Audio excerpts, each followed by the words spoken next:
Hey teletizens, back with me again, Ajigo Tamaputrada. I am your lecturer for operating systems. This is our 8th meeting about memory management. In the second video, we will discuss about dynamic partitioning. So, in the last video, we have discussed about two types of partitioning. There's fixed partitioning and then there's dynamic partitioning. So, this is dynamic partitioning.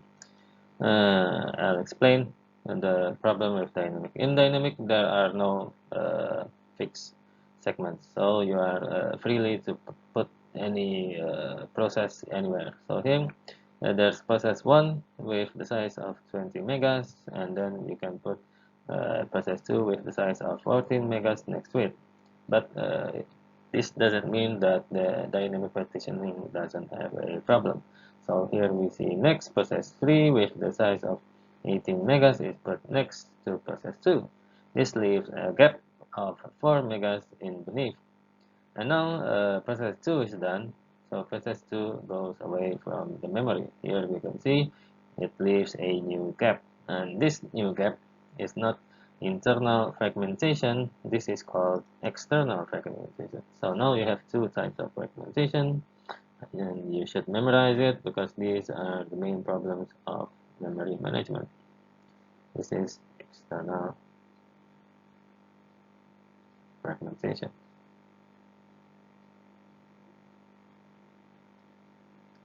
And so now if there is a new process, for example, here we have a process 4 with 8 megas. We have to decide which gap it will fill. There are two gaps here, 14 megas and 4 megas. Of course, it will fill the 14 mega gap because it doesn't fit in the 4 mega gap.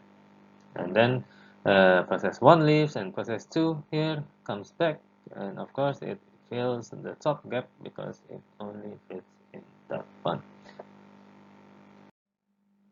So if a case like before happens and there are many gaps and we have to choose a gap, we have to choose a method. There are three types of methods that we can use. The first one is first fit, the next one is best fit, and the last one is next fit.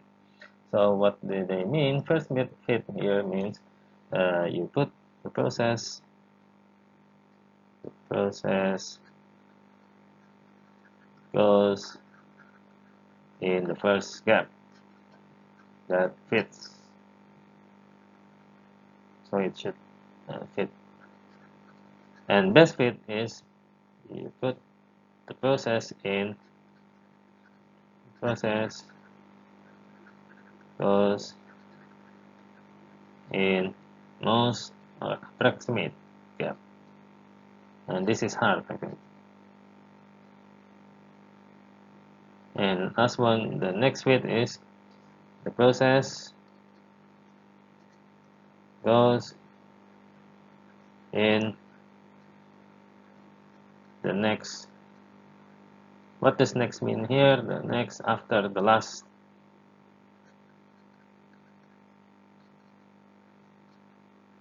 Filled gap. So we need to know which one is the last filled gap to know the next fit.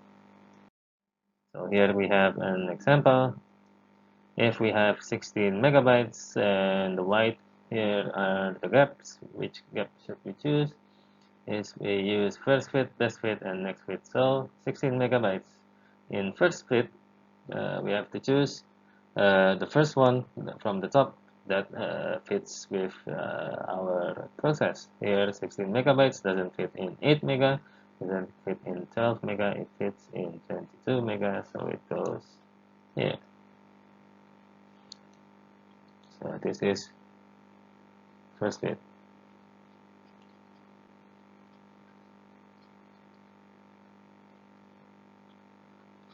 And for the best fit, it chooses the most approximate size that is the closest to 16 megas.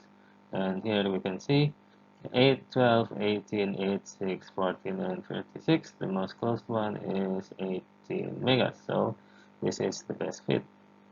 So in best fit, I think you should scan all of them to know which one to fill, which is time consuming. So this is this width, and next means next to the last one. So here the last allocated block is this one, so we search after this one. So it's not this one because this is before, and we find after. So here we can see this is 8 doesn't fit, 6 doesn't fit, and then there's 14 and it doesn't fit, and we have 36, so it goes here. So there are three different answers for the three different methods in this case. In other cases, there could probably be the same answer. That's not a problem. So this is the answer of our problem. So in this video, we have discussed 3 points. The first one is dynamic partitioning. The second one is external fragmentation, and the last one are three methods, which is first fit, best fit, and next fit. In the next video, we will discuss more about dynamic partitioning. Thank you for your attention.